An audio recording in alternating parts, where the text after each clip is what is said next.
Good morning, everyone. Thank you for being here. I think it's time for us to get started. We have a very full day of events for you planned. Good morning, I'm Andrea Campbell, Department Head. Welcome to the MIT Political Science Department's 50th Anniversary Symposium. We have a very special day planned for you. Like the rest of MIT, the department has always had an outward-facing orientation, thinking about the world's problems and asking big questions that are relevant both for the political science discipline and for the technical and scientific solutions that the rest of the institute wishes to implement, which of course are always embedded in social and economic and political contexts. And that's where we come in. And so today we celebrate the first 5 decades of this remarkable department's history with reflections from faculty and alumni about a variety of topics, from participation in debates about national and international policy, to the unique perspectives an MIT political science education provides, to the experiences of our alums in their positions of influence around the world.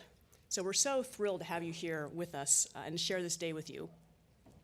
And before I begin, I just want to thank MIT Conference Services and the MIT Political Department staff who were crucial in planning today's events and who are stationed around the facility to help you. And in particular, I want to thank Janine Claysmith, Paula Kreutzer, and Maria DeMaro of our office, who did a tremendous amount of work to make today's possible. Let's give them a little round of applause, please. They're in the back being shy. And I want to also thank our next speaker who planned much of the day's festivities back when she was department head. So I welcome to the podium Melissa Nobles, the Keenan Sahin Dean of the School of Humanities, Arts, and Social Sciences and Professor of Political Science.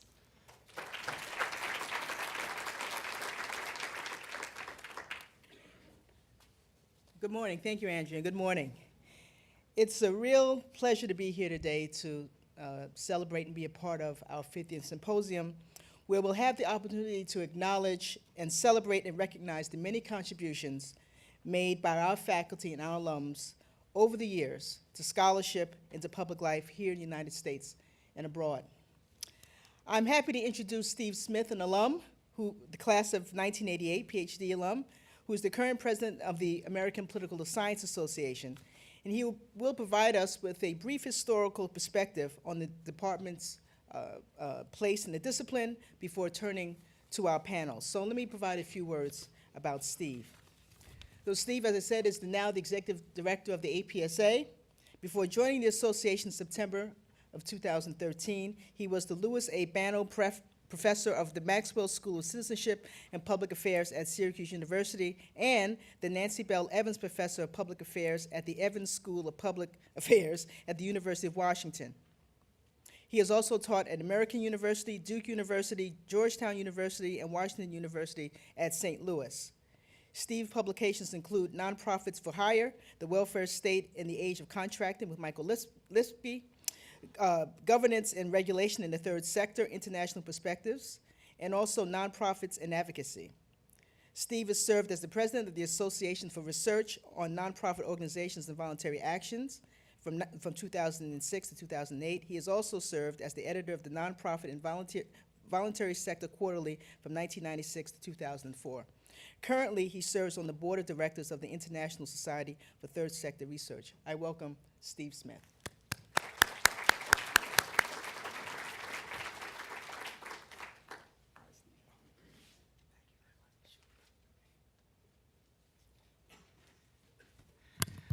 Thank you very much, Melissa. Thank you very much for the opportunity to be here today. I'm deeply honored to be here. My time as a doctoral student at MIT was a profoundly important experience for me and has shaped my professional development ever since. In my current role as executive director of the American Political Science Association, I often think about my experience at MIT and the role of the department within the discipline in the last 50 years. Indeed, as I think about this, the original vision of the department's founders has remained remarkably contemporary and central to the discipline. At its inception, as many of you know, the department was a product of the Cold War. At one point, this statement might have been provocative.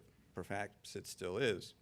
But today, whenever one thinks of the Cold War politics, we can acknowledge that the Cold War was a time when people engaged in public affairs understood that big stakes existed and that to participate in the issues of the day was a noble calling.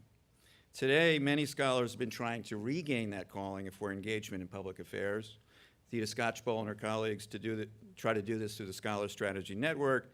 The APSA encourages members of the profession to comment on issues of the day through several of its publications. When one contemplates the role of the MIT Department of Political Science, though, no such encouragement is needed. The department was founded with a commitment to such engagement and over 50 years has a noble history in being true to this particular angle of the field.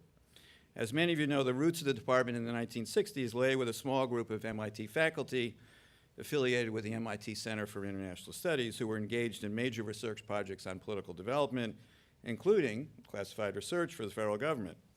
In 1965, these political scientists included many leading scholars of the discipline: Lincoln Bloomfield, Lucian Pye, Ithiel de Sola-Pool, and Myron Weiner. Dan Lerner, a political sociologist by training, was also a distinguished and influential member of this founding faculty group. They were keenly interested in the human factors in development and the ability of political science to make a positive difference for public policy and the lives of individual citizens. Their research interests were international and global. Over the next 10 years, a faculty with diverse set of interests was assembled. Several faculty were particularly interested in the problems of poverty and inequality. Myron Weiner did pioneering research on poverty in India. Wayne Cornelius was deeply engaged in research on poverty and development in Mexico. Michael Lipsey joined the department, and his pioneering work on protest movements and subsequently street-level bureaucracy continues to influence generations of policymakers and political scientists. The founding of the department in the midst of the Vietnam War meant that many faculty members were scholars of international security and foreign policy. Lincoln Bloomfield, specialist in international relations, created tools and a database to contain conflict and had a strong policy focus. Gene Skolnikoff, one of the first graduate students in the department, focused his research at the time on the way in which scientific and technological advances were affecting American foreign policy. Sam Popkin, who I had an engaging conversation with last night, was a graduate student working closely with Ithiel Pool and conducting his dissertation on the pacification program in Vietnam. Real-world experience was acceptable and even encouraged, given extensive contacts with the faculty, with government, foundations, and think tanks. Bob Wood, the founding chair of the department, left after 1 year as chair to go work in the Johnson administration as undersecretary and then secretary of Housing and Urban Development. He returned in 1969 as chair, and at the same time was chair of the MBTA board and chair of the Harvard-MIT Joint Center for Urban Studies. I also, as a side note, learned last night that Bob Wood's interest in policy and government service was passed down to his children, since his daughter is currently the governor of New Hampshire, Maggie Hassan. Bill Kaufman was on the faculty and then shuttled back and forth between Washington, D.C. and Cambridge for his entire 25-year MIT career. Myron Weiner regularly advised the World Bank, the U.S. government, and many foreign governments on development policy. Other arrivals in those early years with distinct interest in policy include Suzanne Berger, who did her early work on peasants and rural development in France, Willard Johnson, a scholar of African-American communities, and Alan Altshuler, who joined the department with a research agenda focused on community organizations and urban politics. And in the early 1970s, he served as Massachusetts Department of Transportation Secretary. With many of the faculty committed to public engagement and department research, with the department research foci on political development, security studies, and public policy, the MIT Political Science Department was thus quite different than other leading political science departments at the time, with roots in American politics, public administration, and political theory. These formative years have continued to reverberate through the department in subsequent years. Jeff Pressman in the 1970s wrote his profoundly important work on policy implementation. Josh Cohen joined the department in 1979 and anchored political theory in the department, but his entire career has been devoted to an interest on the intersection of political theory, public policy, and public engagement. Michael Lipsey and Deborah Stone have each been recognized for their groundbreaking work on public policy and the recipients of the Aaron Wildavsky Award. That is a career award for books that have had a lasting influence on political science and public policy. Graduate students at the time in the 1970s, Mitch Wallerstein and Drew Altman, have gone on to careers where Mitch is now currently president of Brooke College, but he's gone kind of in and out of federal government service as well as think tanks and foundations. Drew Altman is currently the president of the Kaiser Family Foundation.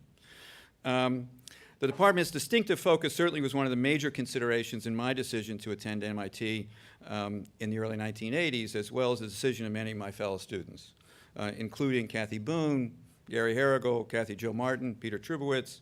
And while the department has evolved and changed over the years, the original vision of the department is reflected in many of the current faculty, whether it's Andrea Campbell's work on social policy and healthcare, Lily Tsai's governance lab, or Dick Samuel's award-winning research on comparative public policy and his inspired leadership of the Center for International Studies. As you know, Dick is also a product of this department. More broadly, the discipline of political science is also quite different today than it was in 1965. Back then, APSA had about 5,000 members and was overwhelmingly American and mostly white and male. Today, the association has over 13,000 members, and we are far more diverse on many different dimensions. APSA has over 45 sections representing a wide variety of subfields. Over 25% of APSA's membership now is outside the US, and many different institutions and methodological approaches to political science are represented. In my current role as executive director, though, I have been giving a lot of thought to what unites this sometimes fractious discipline, given this tremendous diversity. Toward this end, I have been working with the APSA Council on a vision statement for the discipline. Our draft statement now reads, "The American Political Science Association promotes systematic understanding of political norms, behavior, and institutions that inform citizens and public officials as they strive for good governance and public policy." In my view, it is a statement that speaks to all of us and certainly would have been a vision statement that spoke to the founding faculty of this department. However, I have to say, crafting this statement with the council has been complicated.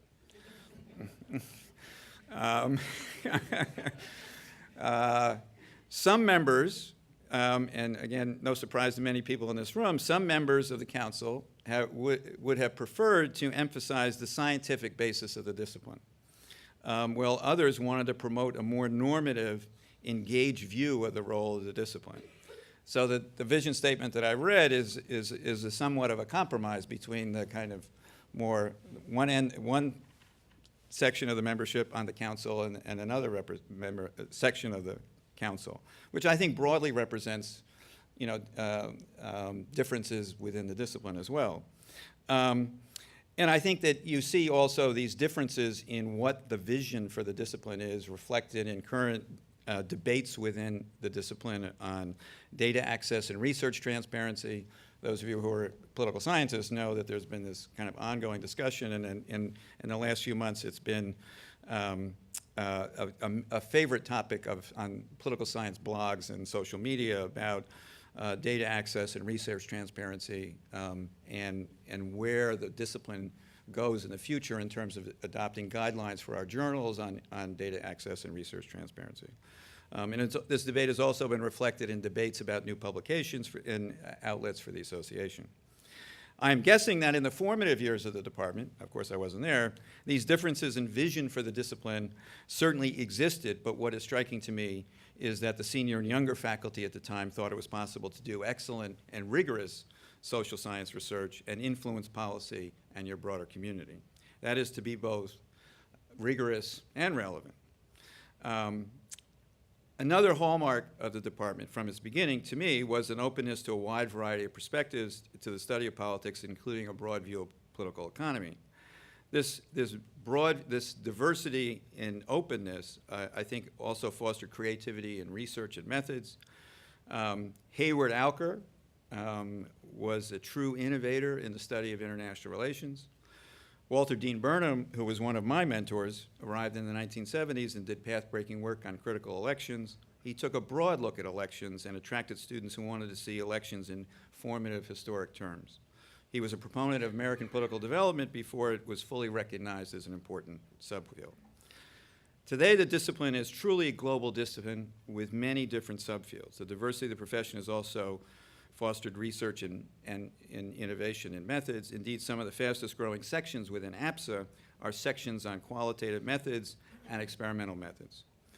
MIT, Department of Political Science, is excellently positioned in this current debate, and trends. To name just two of the current faculty, Adam Berinsky is a leader in experimental methods, and Fontini Cristia is doing cutting-edge research on conflict and cooperation in the Middle East. I'm hopeful that this innovation in research can also be more deeply and broadly communicated in the public sphere, broadly defined. APSA just published a presidential task force on public engagement that calls upon the discipline to be more engaged in public policy and the policy process. The APSA Council has just approved an entirely new open access journal for the association, whose mission is to quickly disseminate the research findings of the profession more broadly and to encourage greater accessibility of political science research. We just established a new fellowship program to place political scientists in the executive branch agencies, and we're investing more resources in supporting political scientists to undertake and communicate policy-relevant research. In sum, the MIT Political Science Department was founded with a vision of the value of political science in promoting and managing social change as we wrestle with complex issues of political development, corruption, inequality, mass migration, globalization, armed conflict, and political polarization. Political science can offer insights that improve people's lives and contribute to positive economic and political development. Thank you again very much for the opportunity to speak to you today and reflect on the enduring importance and the leading role of the MIT Political Science Department in the political science discipline. Thank you very much.